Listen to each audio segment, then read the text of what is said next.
Good morning, students. Say your prayer. Thank you. நான் ஒரு நல்ல ஆசிரியர். நான் உங்களுக்கு தாயாகவும் தந்தையாகவும் இருந்து முறையாக அன்போடு கல்வியை போதிப்பேன். நான் ஒரு நல்ல ஆசிரியர். நான் உங்களுக்கு தாயாகவும் தந்தையாகவும் இருந்து முறையாக அன்போடு கல்வியை போதிப்பேன். நான் ஒரு நல்ல ஆசிரியர். நான் உங்களுக்கு தாயாகவும் தந்தையாகவும் இருந்து முறையாக அன்போடு கல்வியை போதிப்பேன். Okay, students, take your social science book. Thank you. And come to page number 306.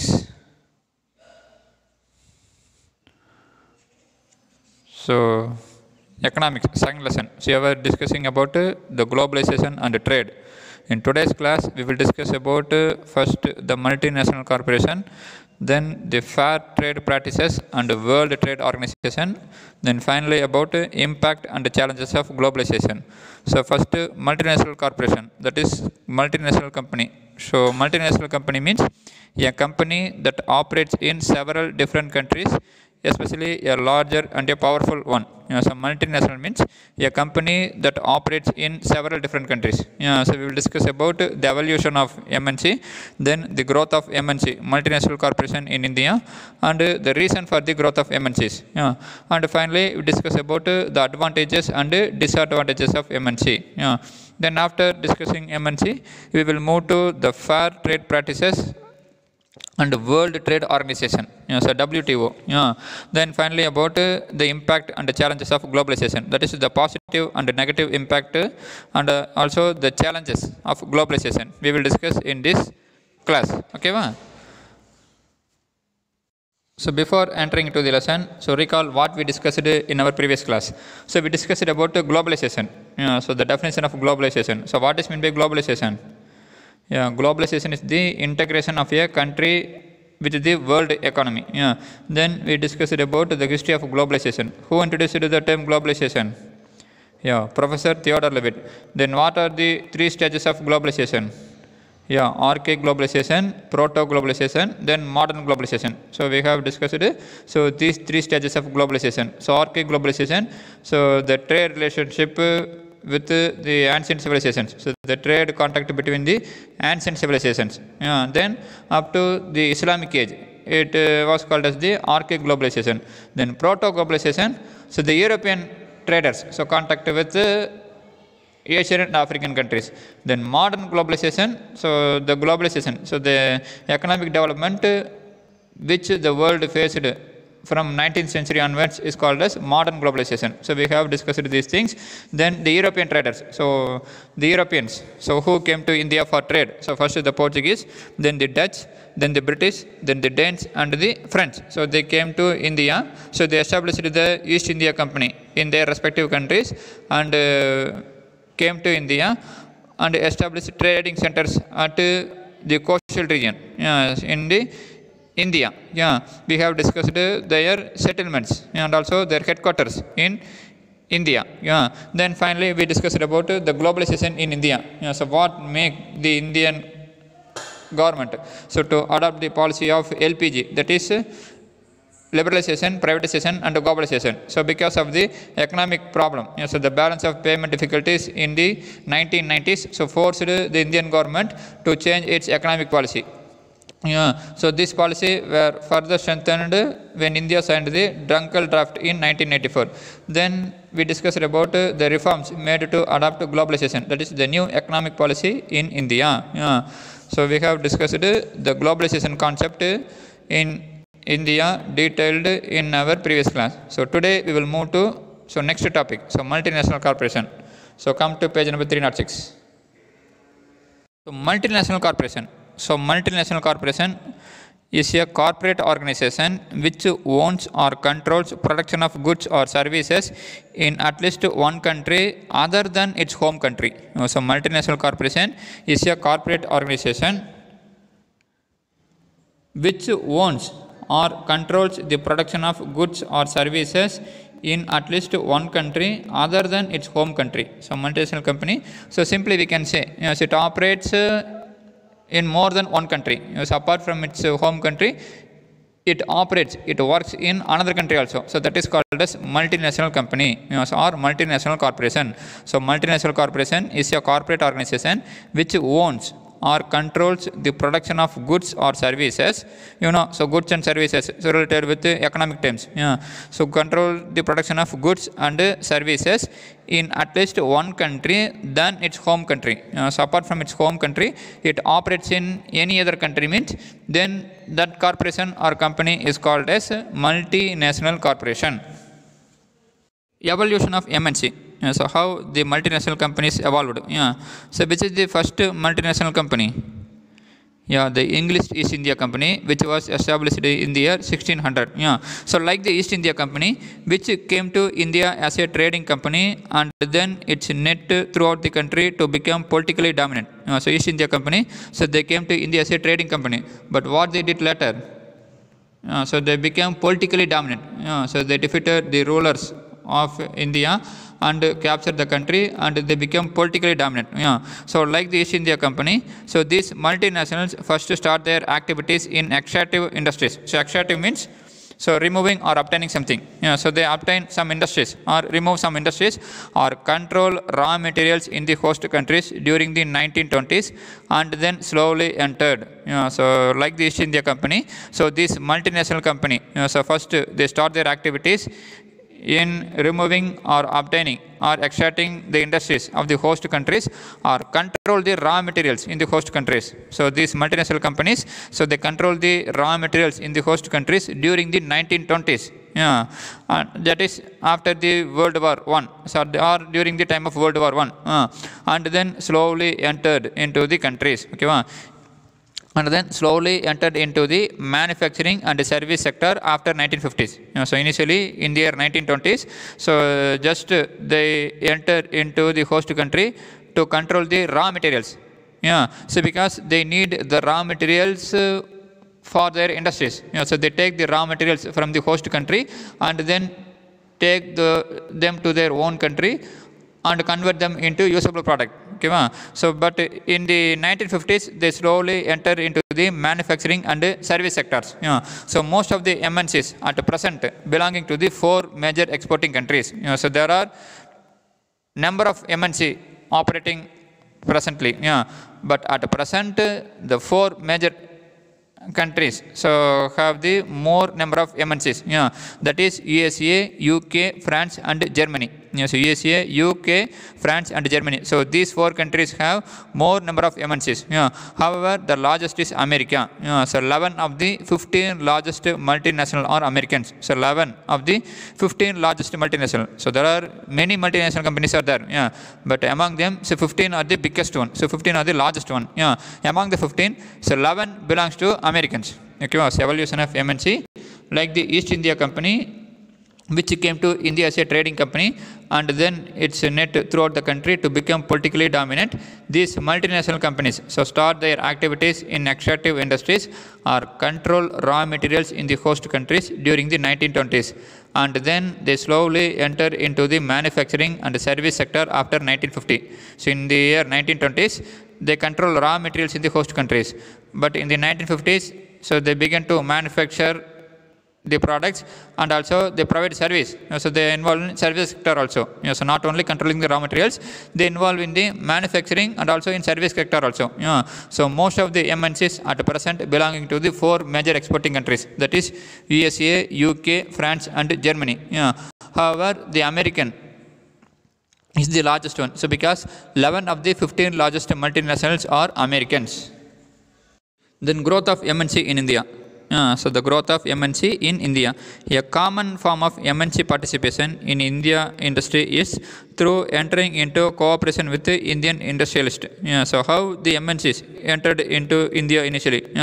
So they cooperated with the Indian industries. So a common form of MNC participation in Indian industry is through entering into cooperation with the Indian industrialists.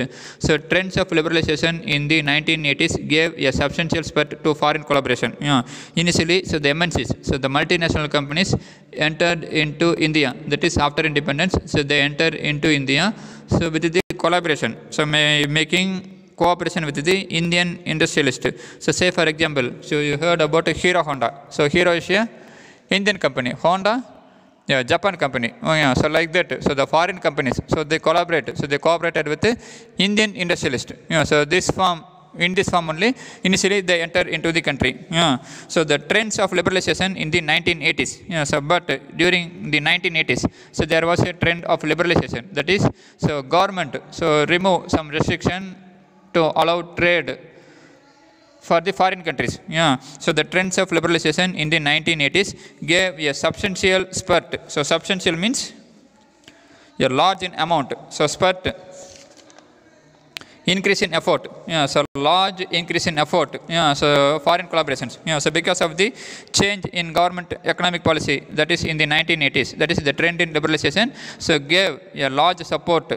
Yeah, so a large support to the foreign collaborations. Yeah, so this would be cleared from the fact of the total 12,760 foreign collaboration agreements signed between 1948 to 1988. Yeah, so after 1980s, so there was a very great support to the foreign collaborations. Yes, initially, so the foreign companies entered into India with the cooperation. So by having cooperation with the Indian industrialists, so they were not allowed to enter directly. Yeah. So this fact so was changed after 1980s. So that is, there was a trend in liberalization policy. So there was a trend of liberalization. Okay, so this would be clear from the fact of the total 12,716 foreign collaboration agreements was signed between 1948 to 1988. Yeah, as a result of liberalized foreign investment policy, which was announced in July to August 1991, there was a further spurt of foreign collaboration and increased flow of foreign direct investment. So because of the government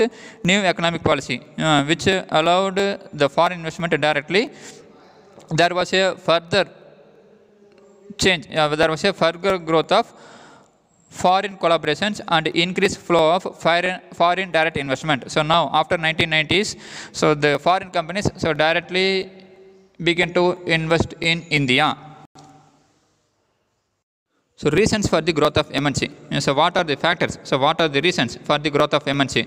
So first, expansion of market territory, then marketing superiorities, then financial superiorities, then technological superiorities, then finally product innovation. So the reasons for the growth of MNC. First, expansion of market territory. So they have a large market. Then marketing superiority.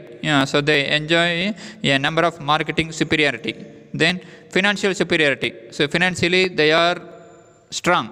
Then technological superiority. So they use modern techniques. So they use modern techniques which was not available in the underdeveloped or developing countries. Then finally product innovation. So they have research and development. So they spend more amount in the field of research and development, so they can create new things. So that is the product innovation.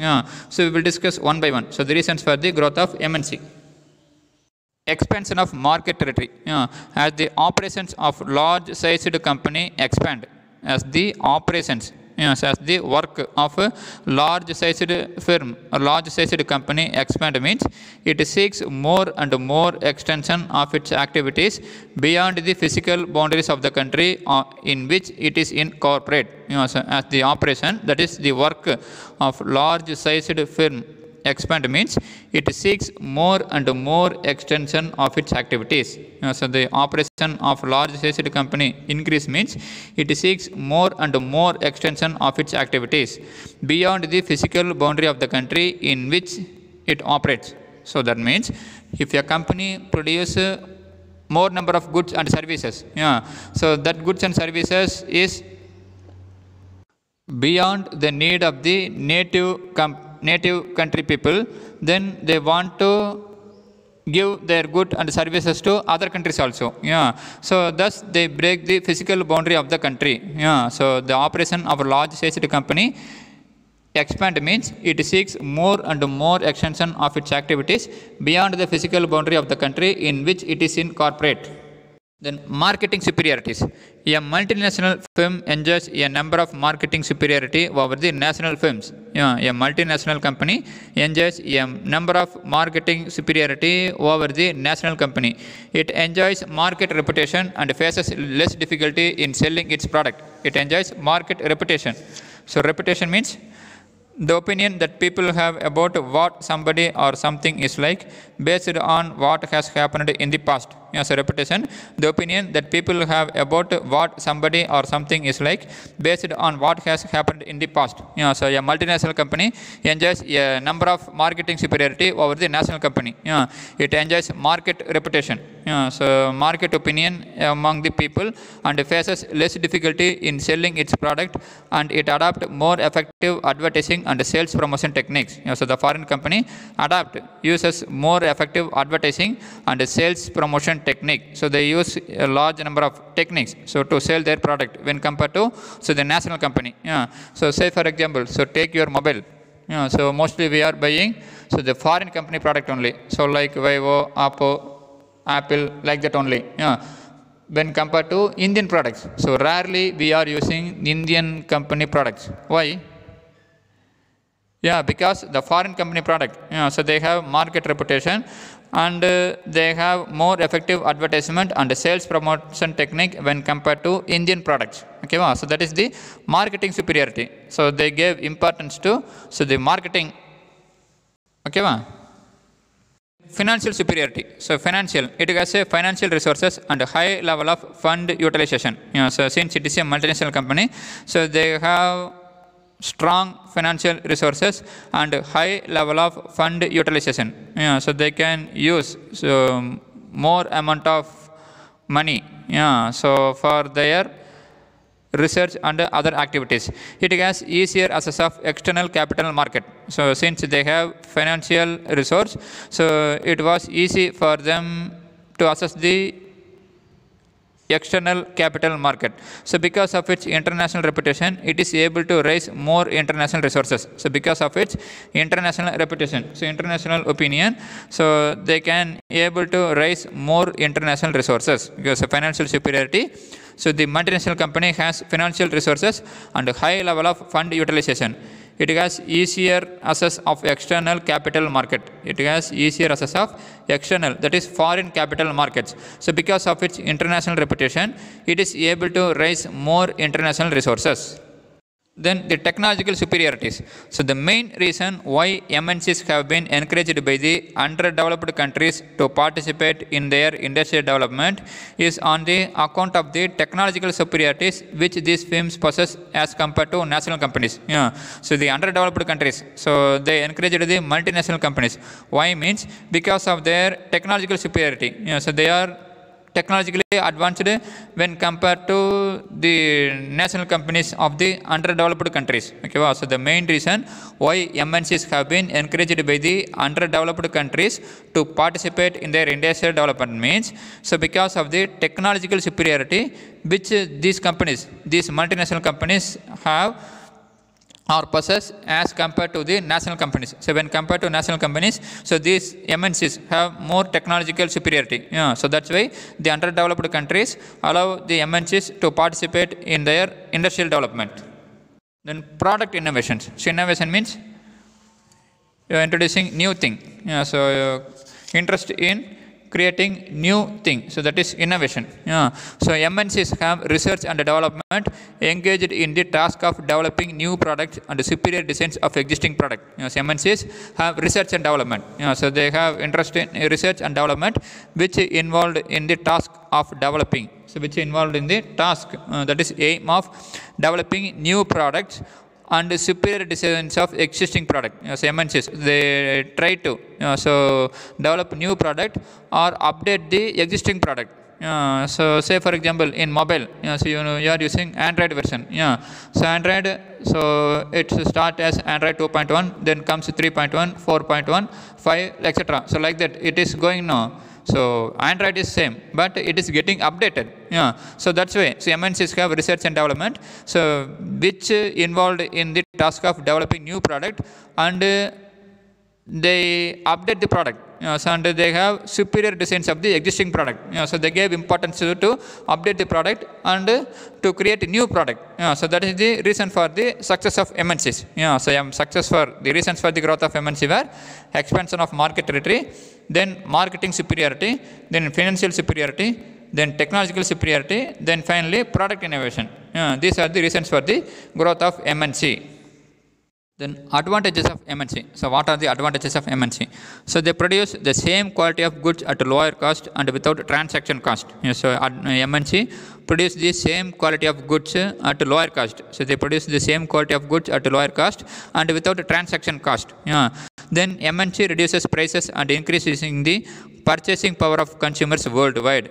So MNC reduces prices and increase the purchasing power of consumers worldwide. MNC is able to take advantage of tax variation. And MNC is able to take advantage of tax variation. So spurring job growth in the local economies. So spurring, so that is increase the job growth in the local economy. So advantages of the MNCs. So they produce the same quality of goods at lower cost and without a transaction cost. So without transaction cost, they produce good quality of goods at a lower cost. Then they reduce prices and increase the purchasing power of consumers worldwide. So they produce quality of goods at a lower cost in more number and thus increasing the purchasing power of consumers in worldwide. Then MNC is able to take advantage of the tax variation. So an MNC is able to take advantage of the tax variation. Then so spurring job growth. So spurring means so to make something faster or sooner. So to make something happening so fast. So that is they increase the job. So job opportunity in the local economy. Then the disadvantages of MNC. So apart from advantages, so there are some disadvantages. So what are they? So they are a way for the corporations to develop a monopoly. So monopoly means so complete control for certain products. That means so some products were wholly owned by some corporations only. So they won't allow other companies or other persons to produce the same goods. So they are a way for the corporations to develop a monopoly for certain products. So that means we can say so sometimes so we people of India supposing foreign company. Why means if the foreign company entered into the native means then it will lead to the downfall of the local companies. So the product produced by the local company or the local industries won't get market. So won't get market. So because of the foreign products. So that's why. So they develop a monopoly. Then they are also a detrimental effect on environment. So detrimental means harmful. So they have harmful effect on the environment. So because they won't consider about the environment condition of the host country. So just they want to search their product. So they won't consider about the environment. So pollution and all. The introduction of MNC into a host country's economy may also lead to the downfall of smaller local business. The introduction of MNC into a host country's economy may also lead to the downfall of smaller and local business. MNC breach ethical standard. So breach means an action that breaks an agreement to behave in a particular way. So breach means an action that breaks an agreement. So the MNC breach ethical standard. So ethical. So business standard. So some business ethics. Accusing them of evading ethical laws and leveraging their business agenda with capital. So leverage. So the relations between the amount of money that a company owes and the value of its shares. So the MNC breach. So they break down the ethical standard and also accuse them of evading ethical laws. So they accuse. They were accused as they evade, so as they crossed the ethical laws and leveraged their business agenda with the capital. That is, they gave importance to the capital, money only. So MNC break the ethical standard, so business ethics, and they were accused of evading the ethical laws, so ethical rules, and they were leveraging their business agenda with capital. That is, they gave importance. So their relationship with the country was only related with capital only. That is, they gave importance to money only. So that is the disadvantage of the MNC. So they are a way of the corporation to develop a monopoly. Then they are also a detrimental effect on the environment. So harmful effect on environment. Then the introduction of MNC into host country economy so lead to the downfall of smaller than local business. MNC breach ethical standard, accusing them of evading ethical laws and leveraging their business agenda with capital. So leverage means the relationship between the amount of money that a company owes and the value of its shares. Yeah, that is, they won't tell about the real truth. Yeah, so they hide the real income and shows the wrong share. Okay, so which affects the economy of the host country. Then fair trade practices and World Trade Organization. So first, fair trade practices. So fair trade is a way of doing business that ultimately aims to keep small farmers an active part of the world marketplace and aim to empower, so give power to the consumer to make purchases that support their values, so that support their value.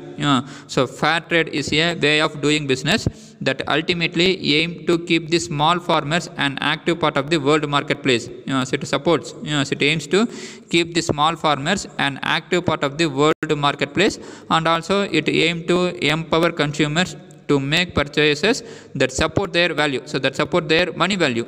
So fair trade is a way of doing business that aim to keep small farmers an active part of the world marketplace, and also it aim to empower consumer to make purchases that support their values.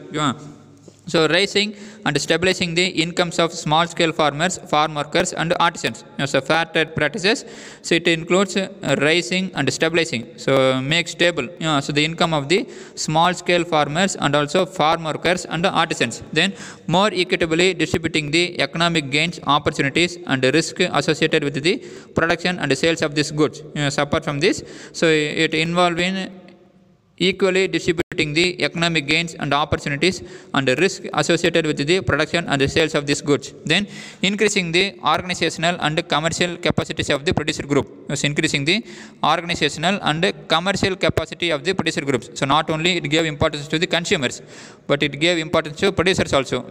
So goods producers also. Promoting labor rights and the right of workers to organize. Yes, it promotes labor rights and also the right of workers to organize. Then promoting safe and sustainable farming methods and working conditions. So promoting safe and sustainable farming methods. So sustainable, so involving the use of natural products and energy in a way that does not harm the environment. So involving the use of product that does not harm the environment. That means it does not cause pollution, and it should be continued for a longer time. Okay, so promoting safe and sustainable farming methods and working condition. So fair trade is about better prices, decent working condition and fair time of trade for farmers and workers. So fair trade, so simply we can say it is about better price, so suitable price. So then decent working condition, so for the workers, then and fair times of trade for the farmers and workers. So fair trade is a way of doing business that ultimately aims to keep small farmer an active part of the world marketplace and to empower consumer to make purchases that support their value. So not only farmers and also the consumers. It gave importance to workers also. It gave importance to producers also. So it want to increase the commercial and organizational capacity of producer groups, and also it promote labor rights and the rights of workers to organize. And also it promote safe and sustainable farming methods and working condition. Then the principles of fair trade organization. So principles of fair trade organization. So creating opportunities for economically disadvantaged producers. So principles of fair trade organization.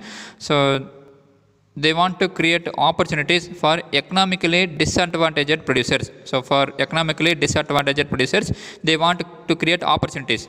Then transparency and accountability. So transparency means,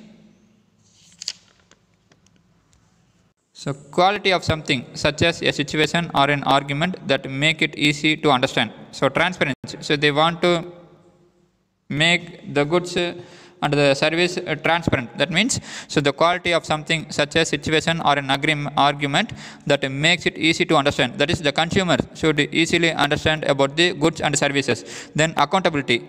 That is, responsible for your decision or action are expected to explain them when you are asked. So accountability, that is the producers. So they have to explain about their product. So they have to take responsible about their product. So that is the transparency and accountability. So the consumers, so they expect transparency and accountability. Then fair trade practices and payment of a fair price. So fair trading practice, so good trading practice and payment of good price. Then ensuring no child labor and forced labor. So ensuring no child labor and forced labor. Then commitment to non-discrimination, so not showing partiality. Then gender equality, so all gender, so both male and female should be treated equally. And freedom of association, so the workers were allowed to form association. Then providing capacity building and promoting fair building, so providing capacity, so the capacity of the workers, so providing capacity building and promoting fair building. Then respect for the environment, so the product, so the company should not harm the environment, so they should not have a detrimental effect on environment. So the principles of fair trade organizations were, so they create opportunities for economically disadvantaged producers. Then transparency and accountability, so all the products, so the nature of the product should be known to the customers or the consumers. Then the producers, so they should be take responsibility about their product, so that is the accountability. Then fair trading practices and payment of a fair price. Then ensuring no child labor and forced labor, so in their corporations, in their companies, so there is no child labor and there is no one forced to work as a labor. Then commitment to non-discrimination, gender equity and freedom of association. Then providing capacity building and promoting fair building. Then finally respect for the environment. So these are the principles of fair trade policy, so fair trade practices. Then GATT, so General Agreement on Trade and Tariff. So General Agreement on Trade and Tariff. So tariff means a tax that is paid on goods coming into or going out of a country. So tariff means a tax that is paid on goods, so which comes into a country or going out of a country. So General Agreement on Trade and Tariff, so trade and tax. So GATT was signed by 23 countries in 1947. So GATT was signed by the 23 countries in 1947. India was one of the founder members of GATT. Yes, India was one of the founder member of the GATT. So the Director General of GATT, Arthur Dunkel, so came up with a draft final act which was known as Dunkel draft, which was approved and signed. So the Director General of GATT, who was Arthur Dunkel, he came with a draft final act, so known as Dunkel draft. Okay, so this was approved and signed. So GATT's primary purpose was to increase the international trade by reducing various tariffs, quotas and subsidies while maintaining the meaningful regulation. So GATT's primary purpose was to increase the international trade by reducing the various tariff. So tariff, tax paid, so by a company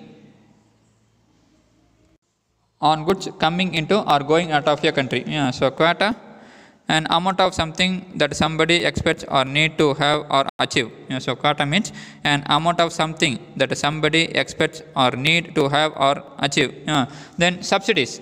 So subsidies, so money that is paid by a government or an organization to reduce the cost of services or of producing goods to that their prices can be kept low. So subsidies, money that is paid by a government or an organization in order to reduce the cost of services or of producing goods, so that their prices, so that the price of the product can be kept low. So trade, so the GATT's primary purpose was to increase international trade by reducing the various tariffs, so various taxes, so customs duty and also excess duty. So custom duty and excess duty, so they can be reduced.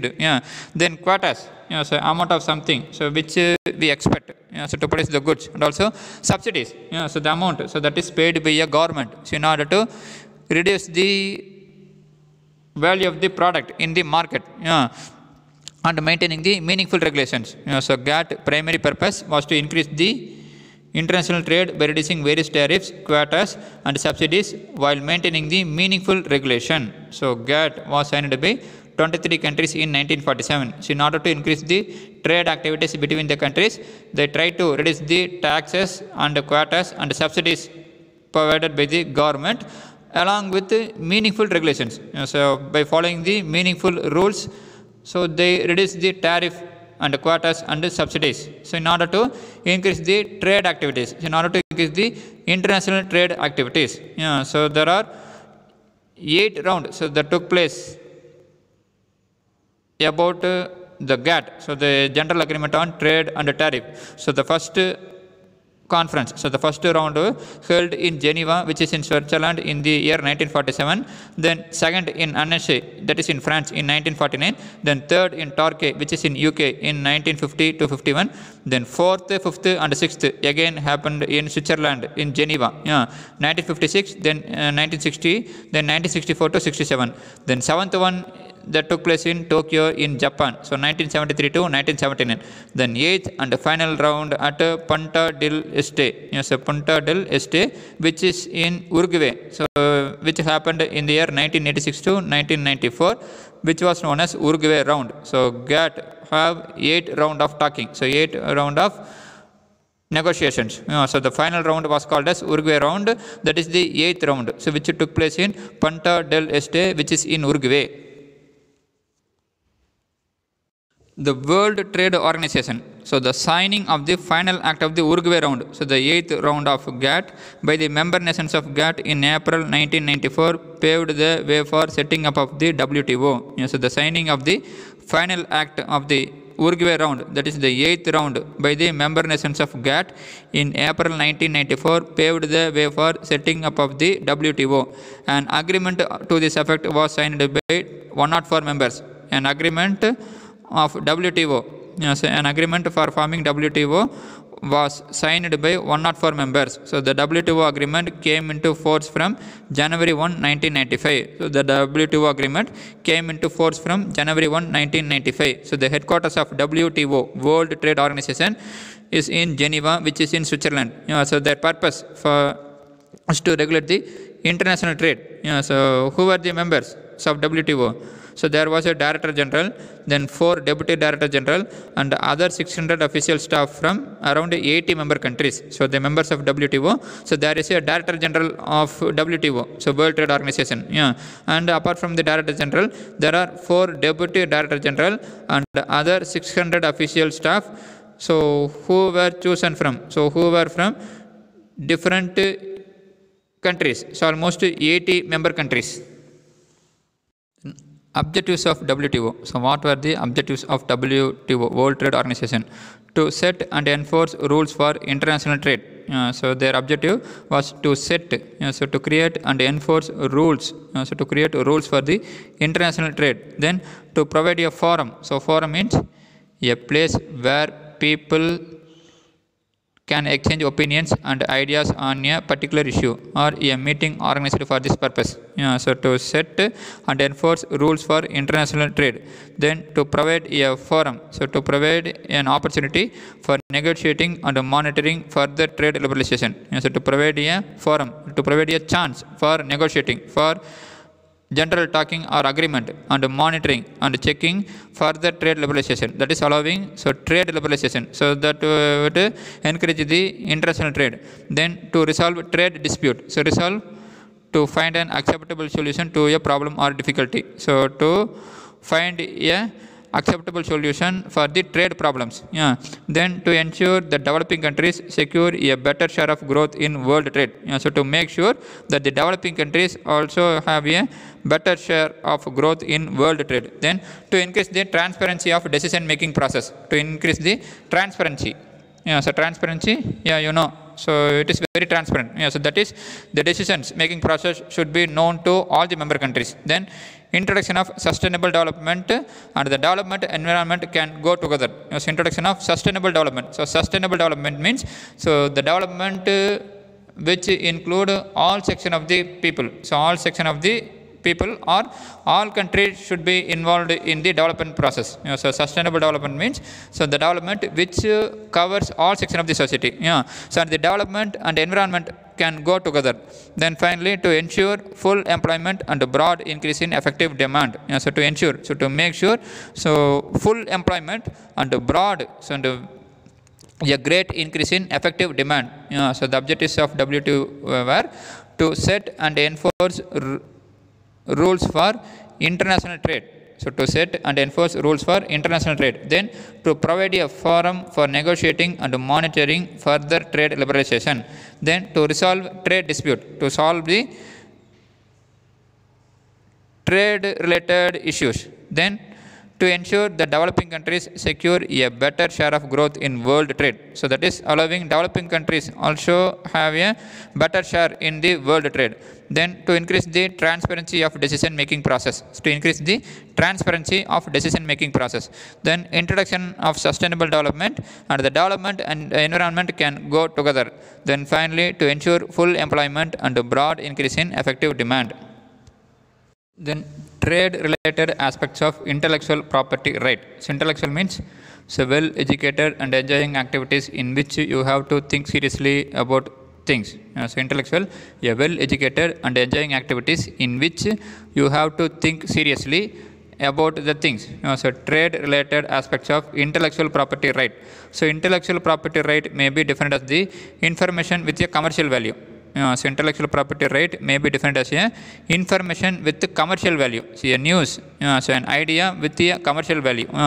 Under TRIPS, so that is trade related aspects of intellectual property right, patent shall be available. So patent means an official right to be given to the only person to make, use or sell a product or an invention. So patent means an official right, so given to the only person to make, so given to a particular person who make, use or sell a product or an invention. So patent means official right, so given to a person. So under TRIPS, patent shall be available for any invention, whether product or process in all field of industrial technologies. So under TRIPS, patent, so patent right can be given for any invention, whether the product or process in all field of industrial technologies. So TRIPS agreement covers 7 areas of intellectual property right. So TRIPS agreement covers 7 areas of intellectual property right. So TRIPS, so trade related aspects of intellectual property right. So intellectual property right may be defined as the information with a commercial value. So if a person discover anything newly related with the industry means, so he was given with a patent right. So that means that idea or a innovation so should be belong to that person only. So no other person can use that product or an innovation until he got permission from the inventor.